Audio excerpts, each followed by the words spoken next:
Merhaba arkadaşlar, kanalıma hoş geldiniz. Bugün sizinle çokça şu anda meşhur olan, popüler olan kar tanesi ya da mozaik motifini anlatmak için geldim. Ben de denedim ve Instagram'da paylaşayım diye sormuştum. Siz takipçilerim de evet paylaşırsanız sevinirim yazmışlar. Ben de o yüzden bakın bu mozaik motifi paylaşmaya karar verdim. Şimdi arkadaşlar oldukça güzel, kolay yapılıyor ve şöyle bakın boyutlu duruyor. Ben bunu çift kat ipten çalıştım. Tamamen kendi elimdeki ipleri değerlendirdim. Siz istediğiniz iplerle bunu yapabilirsiniz. Ben burada 3,5 milim tığ kullandım. Şöyle bakın evde kalan yün iplerim vardı. Ben bunları kullandım arkadaşlar. Siz elinizde bunu kağıt ipten de yapabilirsiniz. Supra iplerden olur. Yani nasıl ipten isterseniz oradan yapabilirsiniz. Yalnız kağıt iplerde şöyle bir şey olabilir. Kağıt ip normal iplere göre daha kalın olduğu için normalde burada 3'te çıkıyorum ilmeğimi. Şu uzun olanlar 4 seferde. Orada kağıt ipler kalın olduğu için ilmek sayılarınız bir sayı düşebilirsiniz. Yani birini 3 birini 2 şeklinde. Yani bunu ipinizin inceliğine, şekline göre de karar verebilirsiniz. Şimdi arkadaşlar burada isterseniz tek renkte yapabilirsiniz. Ben böyle 3 renkli yapmak istedim. İsterseniz 2 renkli yapabilirsiniz. İsterseniz renk yapabilirsiniz. Burada ben orta kısmını 2 sıra yaptım arkadaşlar. 2 sıra 2 sıra 2 sıra da renkleri değişebilirsiniz. Bakın krem rengini 1 sıra yaptım. Gri rengini de 2 sıradan yaptım. Yani bu da size kalmış tamamen. Ben şimdi bunu yaptığımın aynı şekilde yapacağım. Mantık aynı. Siz isterseniz bir rengi 2 sıra yapın.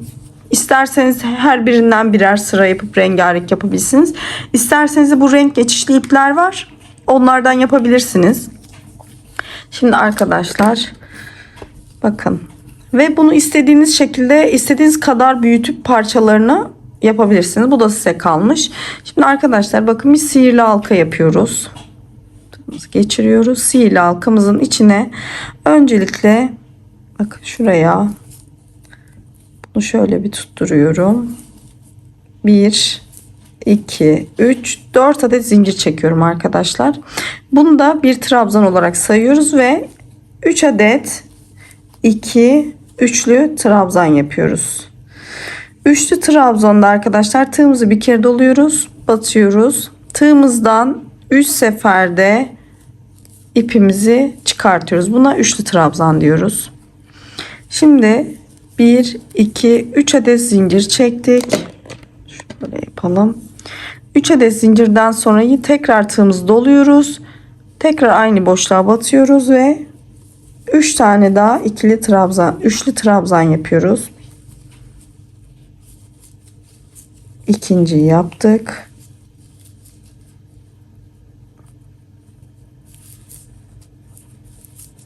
Şimdi tekrar 3 adet zincir.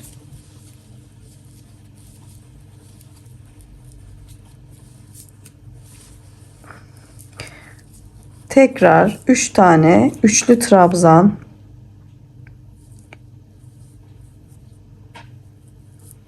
Şöyle. İkinciyi de yaptık. 3 tane üçlü trabzan yaptık. Tekrar 1 2 3 adet zincir çekiyoruz. Tekrar batıyoruz ve 3 tane üçlü trabzan yapıyoruz tekrar.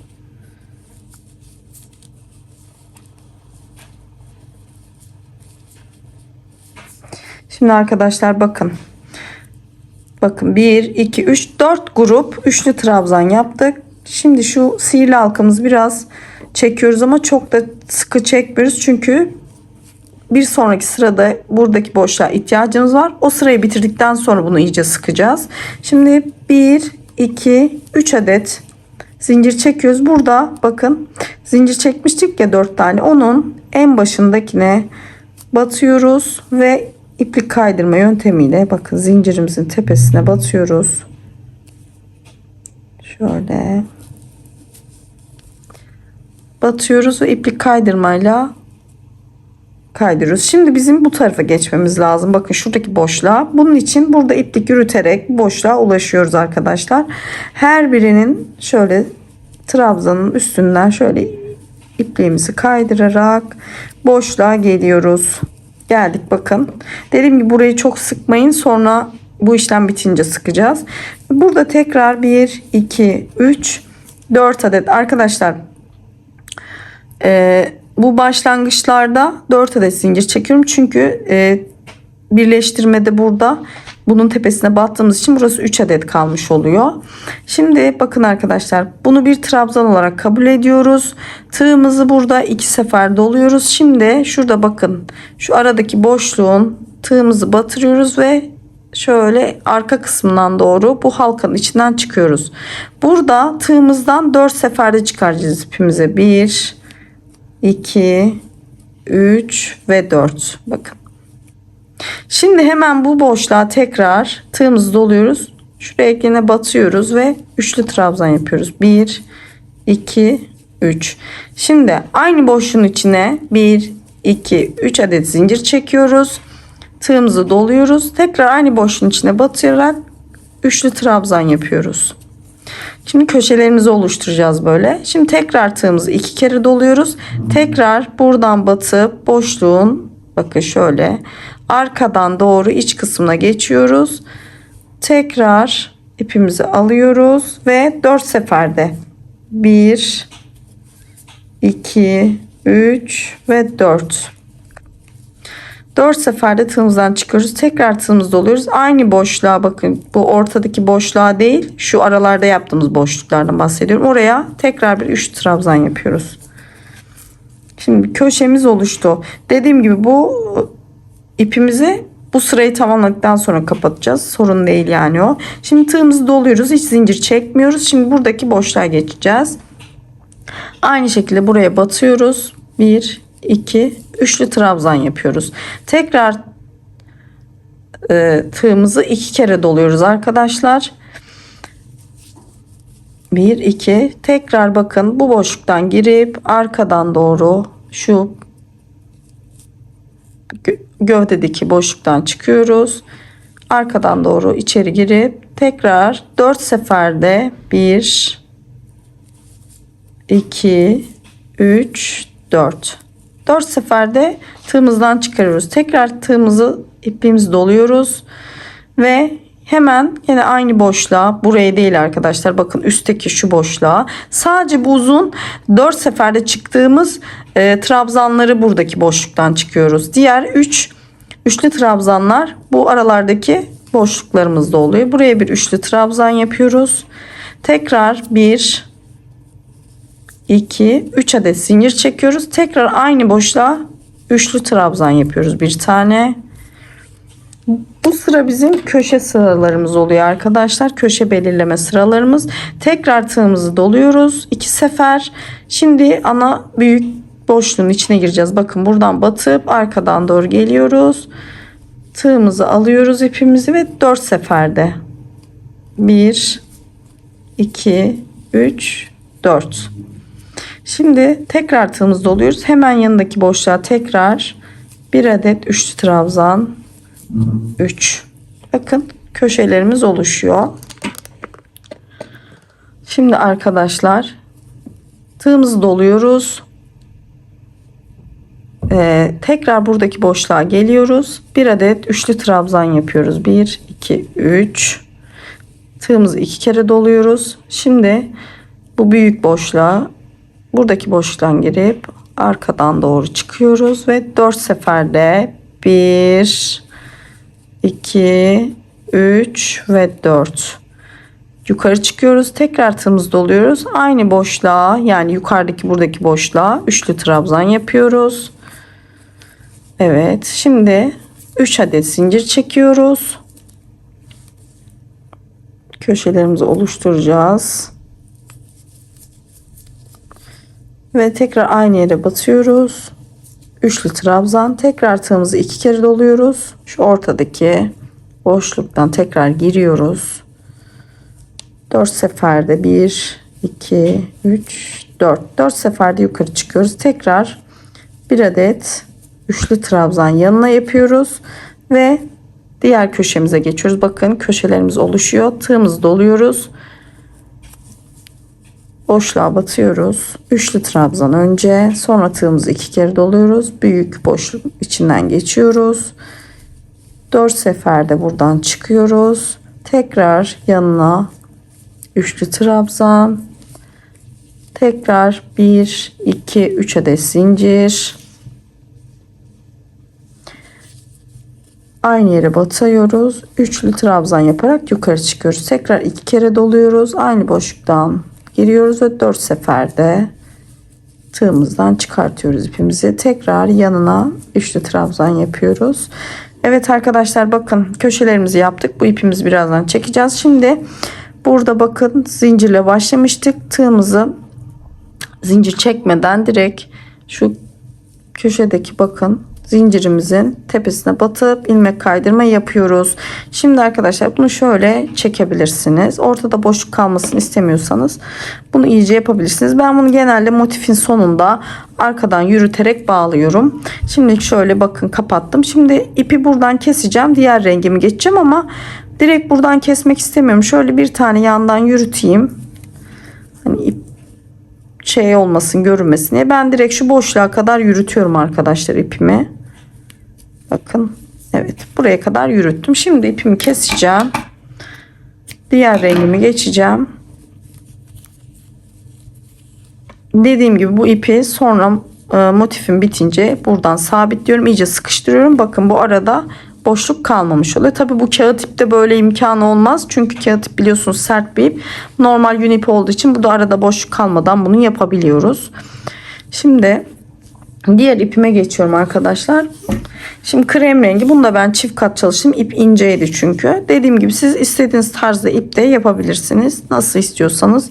Şimdi bu yürüttüğüm ipi saklayacağım arkadaşlar. Şuradan da keseceğim biraz yaptıktan sonra arkadan doğru. Şimdi burada herhangi bir boşluktan girebilirsiniz. Köşe boşluklarından. Bakın şuralardan. Herhangi bir köşe boşluğundan başlayabilirsiniz. Ben burada iplik yürüttüğüm köşeden başlayacağım. Şimdi ipimi şöyle arkaya alıyorum. Bakın şöyle. Ve bu boşluktan batıyorum. Buraya aynı kenarlarda yaptığım gibi 4 adet zincir çekiyorum. Bakın. Ve bu ipimi de tutuyorum elimde ikisiyle beraber. Bunları yürütüp keseceğim. Şimdi tekrar ipimi 2 sefer doluyorum arkadaşlar. Bunu bir trabzan olarak aldığımız için bu sefer bakın şuradaki boşluğa giriyoruz. Bakın. Burada oluşan köşe boşluğumuz var. Şimdi dörtlü trabzanımız için 2 adet tığımızı doladık. Şimdi buradaki boşluktayız. Bu ortada değil, bir üstteki boşluktan aynı şekilde arkadan doğru tığımızı geçirip öne doğru çıkartıyoruz ve tığımızı 4 seferde 1 2 3 4. Bakın köşelerde mantıklarımız hep aynı. Demin yaptığımız köşe gibi yanına bir adet üçlü trabzan yapıyoruz. Bu arada bakın şöyle ipimi de buradan tutuyorum ve altta kalacak şekilde bunu keseceğim birazdan. Bakın buraya bir adet üçlü trabzan 1 2 3. Şimdi köşe yapıyoruz tekrar 1 2 3 adet zincir, tekrar aynı boşluğa batıyoruz. Üçlü trabzan olarak yukarı çıkıyoruz.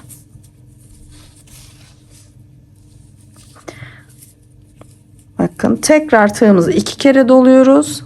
Tekrar bakın aynı aşağıdaki boşluğa batıp tığımızı 4 seferde yukarı doğru çıkartıyoruz. Tekrar hemen bunun yanına üçlü trabzan yapıyoruz. 1 2 3. Bakın. Şimdi burada yürüttüğüm ipim var. Bunu da şöyle keseceğim arkadaşlar. Evet, fazlalık olmasın.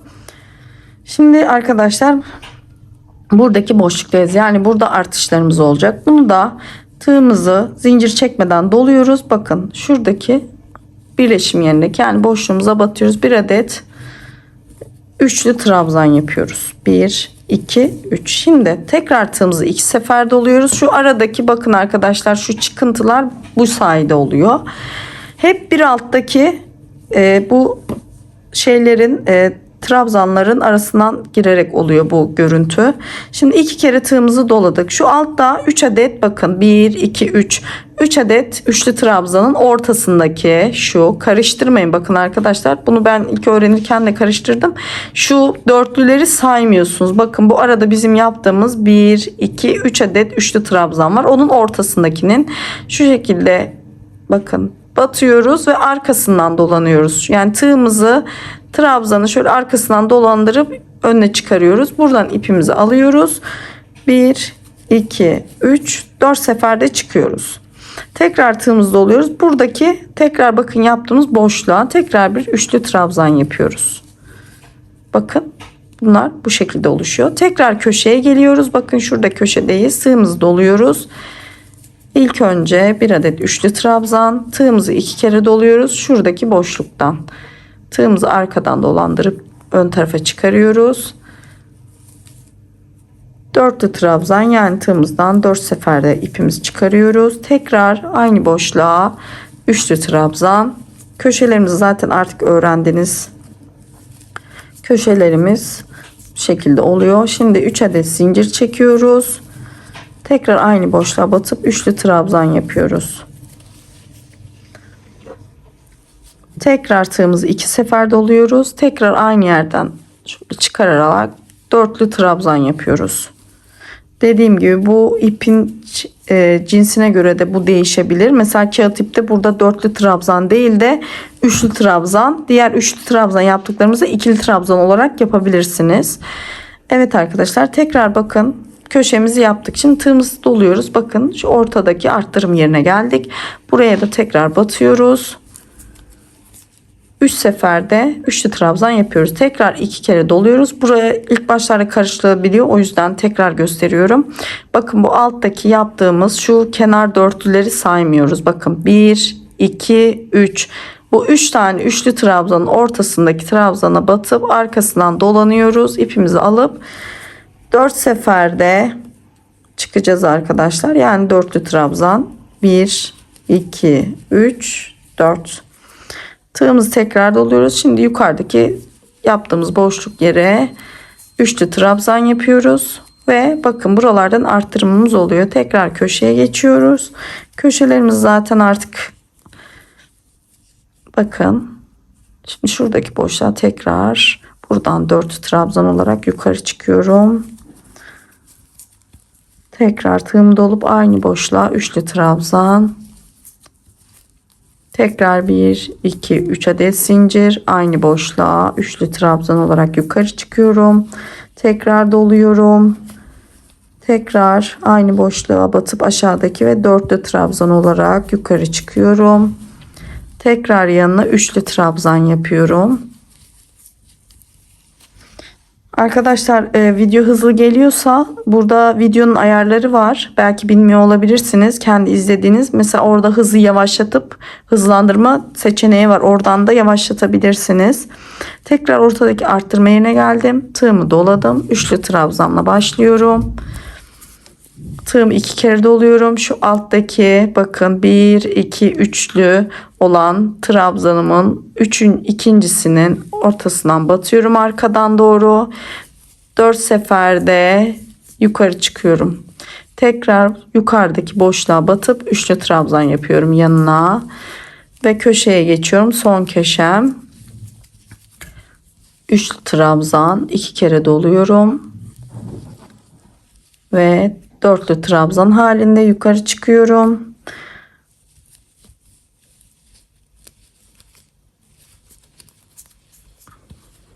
Tekrar üçlü trabzan. 1 2 3 zincir çektim. Aynı noktaya tekrar üçlü trabzan yukarı. 2 kere doladım tığımı. Tekrar bu arkadan doğru dörtlü trabzan olarak yukarı çıkıyorum. İlmeğimi kaçırdım. Dörtlü trabzan olarak yukarı çıkıyorum. 2 3 ve 4 ve tekrar şuraya üçlü trabzan yapıp son köşemi tamamlıyorum. Şimdi şuradaki arttırmamı da yapacağım. 2 üçlü trabzan, 2 kere doluyorum. Bakın Bu arada 1 2 3 adet trabzanım var. Ortadakine batıyorum ve dörtlü trabzan olarak yukarı çıkıyorum.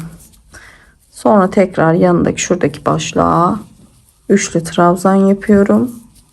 Evet arkadaşlar, şimdi burada birleştireceğim. Bakın şurada ilk başta yaptığımız zincirin tepesine batıyorum. 4 adet zincir çekmiştik ki onun dördüncüsüne batıyoruz arkadaşlar. Ve şöyle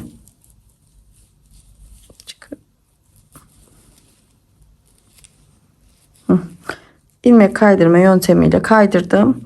Dediğim gibi ben şöyle boşluğa kadar gidip orada ipi kesmeyi tercih ediyorum. Siz orada da kesebilirsiniz. Bakın buraya kadar geldim ve birleştirdim. Şimdi bu aradaki boşluğu tekrar çekip kapatacağım arkadaşlar. Şöyle ipimi kesiyorum çünkü diğer rengimi geçeceğim. Ama siz isterseniz iki renkte krem yapabilirsiniz. 2-2-2 şeklinde. Ben böyle yapmayı tercih ettim. Dediğim gibi tamamen size kalmış. Bakın arkadaşlar, ipi çektim. Dediğim gibi bunu en son motifin bitiminde arkadan bağlayacağım. Şimdi şöyle şuradan keseceğim. Bunu götürürken bu kadar lazım olur. Arkadaşlar şimdi diğer rengimi ekleyeceğim. Ama motif böyle zaten büyüyüp gidiyor. İstediğiniz kadar büyütebilirsiniz. Ben dediğim gibi bu rengi de ekleyeyim. Artık sizin yani ne alanda kullanacaksınız o kadar genişletebilirsiniz arkadaşlar motifi. Hep aynı şekilde ilerliyor. Artık yani değişik hiçbir şey yok. Şimdi bu rengimi de ekleyeyim. Bakın arkadaşlar, şuradan ben gene ipimi bıraktığım yerden tekrar diğer renk ipime geçiyorum. Şöyle arkadan dolanıp ipimi alıyorum. 1 2 3 4 zincir çektim. Bunu bir trabzan olarak kabul ediyoruz, söylemiştim. Tığımı 2 kere doluyorum. Hep bu dörtlü trabzanları köşelerde bakın. Bir alttakinden alıyoruz. Buradan geçiriyoruz ve dörtlü trabzan olarak yukarı çıkıyoruz. 4. Şimdi buradan ipimi de yürüteceğim biraz. Şimdi yanına da üçlü trabzan 1 2 3. Köşelerde biliyorsunuz 3 adet zincir çekiyoruz. Tekrar aynı noktaya üçlü trabzan. Tekrar 2 kere doluyoruz tığımızı. Bakın aynı yerden tekrar aşağıdaki noktadan çıkartıyoruz ve dörtlü trabzan yapıyoruz. 3 4. Şimdi yanına tekrar şöyle iplerimi de bakın alttan yürütüyorum. Keseceğim onu birazdan. 1 2 üçlü trabzan. Şimdi arkadaşlar, şimdi şu ipimi şuradan keseyim, elime dolanmasın. Şimdi yandaki bakın, artık bu bir tane boşluğumuz vardı arttırmamız, artık 2 tane oldu. Artık böyle böyle örnek büyüyor. Tığımı doluyorum, yanına geçiyorum. 1 adet üçlü trabzan. 2 kere tığımı doluyorum. Bakın şu beyaz dörtlü trabzan var altta yaptığımız. Onun uzunun arkasından dolanıyoruz. Buraya dörtlü trabzan yapıyoruz. Tekrar tığımızı doluyoruz. Şurada başlangıç, bakın burada 3 trabzan yapmıştık. Onun olduğu boşluğa üçlü trabzan yapıyoruz. Şimdi yandaki boşluğa tekrar geliyoruz. Tığımızı doluyoruz. Buraya 1 adet üçlü trabzan. Tığımızı doluyoruz. Bakın şuradaki beyaz, alttaki beyaz dörtlü trabzanımız var. Zaten kendini belli ediyor. Buraya da dörtlü trabzan yapıyoruz. Yukarı çıkıyoruz. Hemen yanına tekrar 1 adet üçlü trabzan yapıyoruz. Tığımızı doluyoruz. Köşeye geliyoruz. Köşelerimiz aynı. 3 adet, 1 2 adet tığımı doladım. Yine bakın şuradaki boşluktan dörtlü trabzan olarak yukarı çıkıyoruz. Tekrar yanına 1 adet üçlü trabzan. Tekrar köşe olduğu için 3 adet zincir. Tekrar aynı noktaya bakın batıyoruz. Üçlü trabzan olarak yukarı çıkıyoruz. Tekrar tığımızı doluyoruz. İki sefer doluyoruz ve dörtlü trabzan olarak yukarı çıkıyoruz. Evet, tekrar üçlü trabzan yapıyoruz yanına. köşemizi yaptık. Şimdi bakın şuradaki boşlukları yapıyoruz. Artık dediğim gibi hep aynı şekilde yapıyoruz. Bakın nasıl görünüyor. Hep üst sırada buradaki aralardaki dörtlü trabzanın altlarından alarak bu desen çıkıyor. Şimdi yan tarafa batıyoruz. Üçlü trabzan. Tığımızı 2 kere doluyoruz. Bakın şuradaki dörtlü trabzan, alttaki dörtlü beyaz trabzana batıp dörtlü trabzan yapıyoruz. Tekrar yanına üçlü trabzan. Tekrar yan sıraya geçiyoruz. Tığımızı doluyoruz. Üçlü trabzanla başlıyoruz. Tığımızı 2 kere doluyoruz. Şurada bakın alttaki dörtlü trabzanın arkasından dolanıyoruz. Ve buraya tekrar bir dörtlü trabzan yapıyoruz. Yanına tekrar üçlü trabzan. Şimdi köşeye geliyoruz. Tığımızı dolayıp köşeleri de üçlü trabzanla başlıyoruz. 2 kere doluyoruz. Boşluktan 1 2 3 ve 4 seferde çıkıyoruz. Tekrar yanına bir üçlü trabzan. Tekrar 3 adet zincir. Aynı noktaya üçlü trabzan olarak yukarı. 2 kere doluyoruz. Buradan giriyoruz arkadan doğru. Dörtlü trabzan. 1 2 3 4. Tekrar yanına üçlü trabzan. Tığımı doluyorum. Boşluğa geldim. Üçlü trabzan. 2 kere tığımı doladım. Alttaki bakın beyaz dörtlü trabzanın arkasından dolanıyorum ve buraya tekrar bir dörtlü trabzan yapıyorum. Tekrar yanına üçlü trabzan. Şimdi yan tarafa geçiyorum. Tığımı dolayıp üçlü trabzan. 2 kere tığımı doluyorum. Alttaki beyaz dörtlü trabzanın bakın şöyle arkasından doğru dolanıyorum. Dörtlü trabzan. Tekrar yanına üçlü trabzan. Tekrar köşeye geldim. Köşede üçlü trabzan başlıyorum. 2 kere doluyorum. Buradaki boşluğa batıp dörtlü trabzan yapıyorum yukarıya doğru. Tekrar yanına bir adet üçlü trabzan. 2 3 adet zincir. Aynı noktaya batıyorum.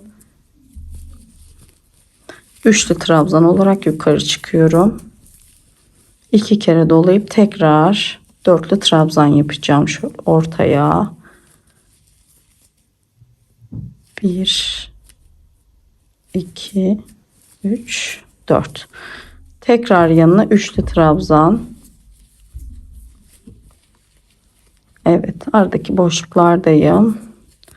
Üçlü trabzan, 2 kere doluyorum. Beyaz dörtlü trabzanın arkasından dolaşıp dörtlü trabzan yapıyorum. 1 2 3 4. Tekrar yana batıyorum. Üçlü trabzan. Yandaki arttırma yerine geçiyorum. Üçlü trabzan. 2 kere doluyorum tığımı, bakın. Sonuncu beyaz dörtlü trabzanın arkasından geçiyorum. Ve dörtlü trabzanı yapıp yanına üçlü trabzan yapıyorum arkadaşlar. Burada da bakın. Şimdi şurada birleşimi yapıyorum. Evet, bakın şurada 4 zincir çekmiştik ki onun tepesine batıyorum. Ve ilmek kaydırma yöntemiyle kaydırıyorum. Burada tekrar aynı renkle yapacağım için ipimi kesmeden şu yandaki köşeye kadar ilmek kaydırma yapıyorum. Bakın. Gördünüz mü? Tekrar burada 1 2 3 4 zincir çekiyorum. Aynı şekilde köşelerimi yapıyorum arkadaşlar. Ve bu boyutta oluyor. Dediğim gibi siz istediğiniz renkte çalışabilirsiniz arkadaşlar. İsterseniz tek renk, isterseniz her sıradan sonra renk değişebilirsiniz. Bakın bunu da şöyle arkadan motif bitiminde sıkıyorum. Bakın kilitliyorum ve arkadan sağlamlaştırıyorum. Ve örneğimi sabitliyorum. Bu motiflerle istediğiniz gibi çantalar yapılıyor. Şu anda battaniyeler, hırkalar. Çok güzel bir model. Ben de beğendiğim için denemek istedim. Denemişken de sizinle paylaşmak istedim. Umarım beğenmişsinizdir. faydalı olmuşumdur. Videomu izlediğiniz için çok teşekkür ederim arkadaşlar. Kanalıma da abone değilseniz abone olup beni desteklerseniz, yorumlarınızı eksik etmezseniz çok sevinirim. Bana bir sorunuz olursa Instagram hesabımda @tasarım aynı isimle, oradan da bana ulaşabilirsiniz. Bir dahaki videoya kadar hoşça kalın arkadaşlar.